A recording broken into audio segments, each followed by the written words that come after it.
1984 पंजाब जल रहा था और दिल्ली के पावर कॉरिडोर्स में एक ऐसी फाइल पड़ी थी जो अगर वक्त पर खुल जाती तो शायद इतिहास कुछ और होता।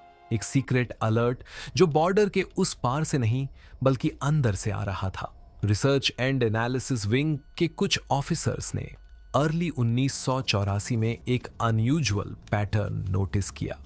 हरमंदिर साहिब कॉम्प्लेक्स के अंदर हेवीली आर्मर्ड मिलिटेंट्स का बिल्डअप, कम्युनिकेशन इंटरसेप्ट्स और एक ऐसा नेटवर्क जो सिर्फ रिलीजियस नहीं बल्कि स्ट्रैटेजिक कंट्रोल की तरफ बढ़ रहा था। यह सिर्फ एक लॉ एंड ऑर्डर प्रॉब्लम नहीं थी, यह एक टिकिंग बॉम्ब था। रॉ ने अपनी रिपोर्ट में वार्निंग दी, अगर तुरंत एक्शन नहीं लिया गया तो सिचुएशन एक फुल स्केल इंटरनल कॉन्फ्लिक्ट में बदल सकती है, जिसमें सिविलियन लाइव्स, नेशनल यूनिटी और इंटरनेशनल इमेज सब दांव पर लग जाएंगे। लेकिन यह अलर्ट सीधा एक्शन में कन्वर्ट नहीं हुआ।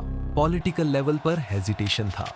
इलेक्शंस, पब्लिक सेंटीमेंट और एक रिलीजियस साइट पर मिलिट्री एक्शन के कॉन्सिक्वेंसेस, सब कुछ एक डेलिकेट बैलेंस में लटक रहा था। दिन बीतने लगे और हर दिन के साथ मिलिटेंट्स का कंट्रोल और स्ट्रॉन्ग होता गया। इंटेलिजेंस इनपुट्स और ग्राउंड रियलिटी के बीच गैप बढ़ता गया। पंजाब में वायलेंस एस्केलेट हो रहा था। टारगेटेड किलिंग्स, फियर और डिस्ट्रस्ट का माहौल गहरा होता जा रहा था। और फिर आया वो पॉइंट जहां डिसीजंस और डिलेज के बीच का फर्क खत्म हो गया।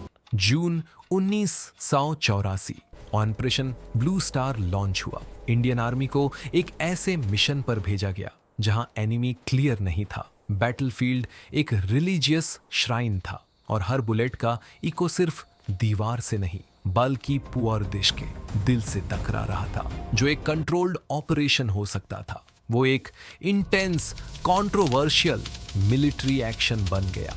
कैजुअलिटीज हाई, इमोशंस भड़के और देश एक ऐसे इंटरनल क्राइसिस के किनारे खड़ा हो गया जहां से वापस आना आसान नहीं था। बाद में कई सवाल उठे, क्या वो इनिशियल अलर्ट अगर वक्त पर सीरियसली लिया जाता तो क्या ये सब अवॉइड हो सकता था? क्या डिले ने सिचुएशन को इरिवर्सिबली कॉम्प्लेक्स बना दिया? या फिर कुछ फैसले हमेशा लेट ही लगते हैं जब तक उनका वक्त निकाल चुका होता है।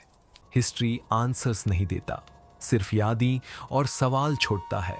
और कभी कभी सबसे बड़ा खतरा दुश्मन नहीं होता बल्कि वो एक डिसीजन होता है जो लिया ही नहीं गया।